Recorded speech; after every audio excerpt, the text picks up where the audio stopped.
Welcome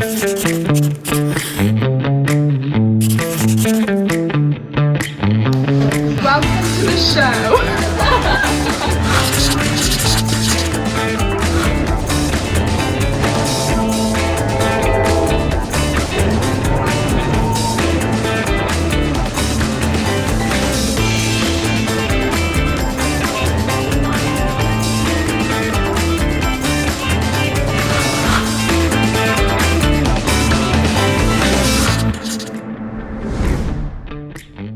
So the challenge was that we tell the story without really using any words, so that we could generate a piece of universal collateral that could be used anywhere.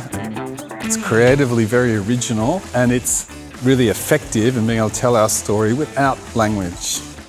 Approaching a project where we have to kind of think about how do you make that story universal so that it can speak across borders really and across languages.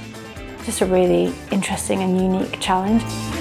I thought animation will give us pretty much the scope of imagination, creativity, possibilities that no other medium could actually offer us.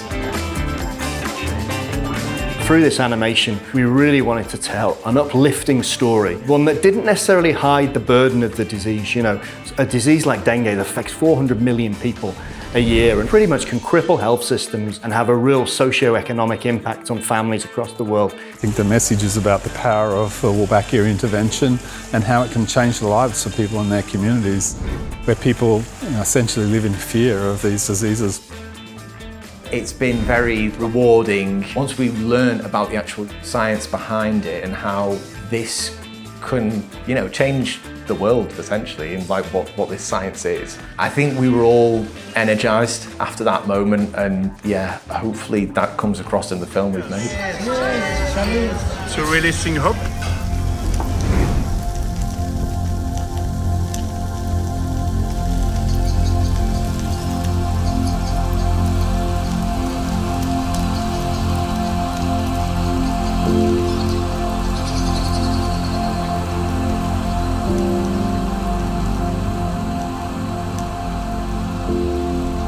So the score for the film is a really important part of it, because the sound design is almost a character in the film, it's hugely important.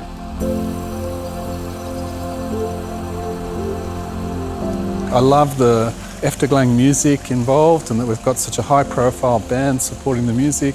They're so good. They've got such a wealth of great music across loads of albums. It's epic, it feels cinematic, it feels emotive, it feels like a perfect fit for this project. There was a complexity to this whole project that we feel is kind of exciting to work with. Let's say that the process of working with animation fits quite well with the way we work in Efterklang with our music. So there's something there that's talking the same language in terms of how you work on it together. So it felt like a nice marriage and something that felt daring to do.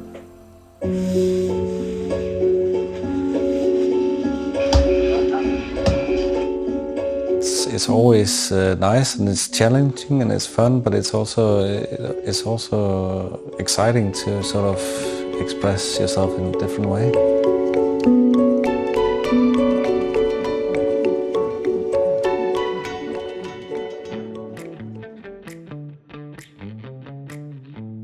This was the first shot that I did for the project. It sort of captures the whole idea of where the setting is, where our main protagonist is, and what she's up against, which is the monster, which is our antagonist of the story.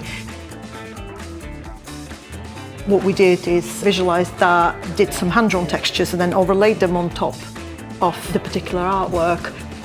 Everything that you see is digital sort of brushes with an overlay of a hand-drawn charcoal textures. I'm doing rigged animation and frame-by-frame animation in tandem with each other, sometimes in the same scene. All of these different mediums can come together to create something that's, really quite ambitious. I think we were all immediately bought into the story and the message. And I remember us all as a team reading the brief together in the studio and kind of thinking, wow, how do we respond to this in terms of the scale of the project, kind of the ambition of it and the reach it's going to have. It'll help empower communities and get that sense of community activation that we're looking for. Children, teenagers, young adults will be able to understand a little bit more about what WMP is doing by actually watching the film. And this one is a broad story that can be followed by a lay audience across the world, one that's powerful, inspiring, and really kind of brings our work to life.